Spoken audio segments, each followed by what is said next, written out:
অল্প কয়েকদিন আগে সীতাকুণ্ড থানা কৃষক দলের সাংগঠনিক সম্পাদক নাতি হত্যাকাণ্ডের প্রতিবাদে এবং তার এই হত্যাকাণ্ডকে পুঁজি করে আমাদের 4 জন ভাইকে গ্রেপ্তারের প্রতিবাদে সীতাকুণ্ডের অন্যতম সিংহ পুরুষ অধ্যাপক ওয়ান আসলাম চৌধুরীর বিরুদ্ধে ষড়যন্ত্রের প্রতিবাদে বাংলাদেশ জাতীয়তাবাদী যুবদল স্বেচ্ছাসেবক দল সীতাকুণ্ড উপজেলা এবং পৌরসভা কর্তৃক আয়োজিত আজকের এই প্রতিবাদ সমাবেশের সম্মানিত সভাপতি আমাদের মাঝে উপস্থিত আছেন সীতাকুণ্ড উপজেলা বিএনপির নেতৃবৃন্দ, সীতাকুণ্ড পৌরসভার নেতৃবৃন্দ, যুব দলের নেতৃবৃন্দ, স্বেচ্ছাসেবক দলের নেতৃবৃন্দ, অন্যান্য অঙ্গ সংগঠনের নেতৃবৃন্দ, সবাইকে সালাম জানাই। আসসালামু আলাইকুম ওয়া রাহমাতুল্লাহি ওয়া বারাকাতুহু।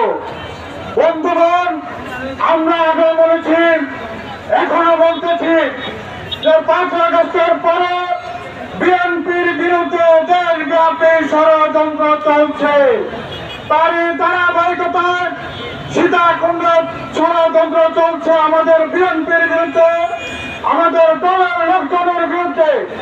যেখানে কিছুদিন আগে যে হত্যাকাণ্ড সংঘটিত হয়েছেন তার স্ত্রী নাসিরের স্ত্রী এবং ভাই স্পষ্ট ভাষায় বলে দিয়েছেন তারা কারো বিরুদ্ধে নাম দেয় নাই।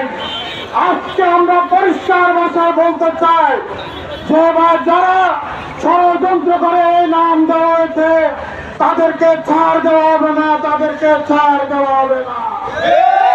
আমরা অনেক সহ্য করেছি, অতীতেও সহ্য করেছি, আমাদের সহ্যের একটা সীমা আছে।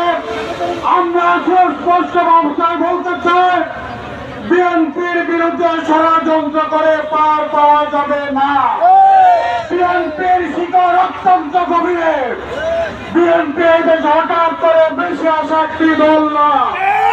আপনারা জানেন বেশিরভাগ সরকারের বিগত 17 বছরের নির্যাতন, শত নির্যাতন উপেক্ষা করে বট বৃক্ষের মতো যে দলটি দাঁড়িয়ে আছে সেটি নাম হচ্ছে বিএনপি এবং যুবদল, ছাত্র দল, কৃষক দল, স্বেচ্ছাসেবক দল।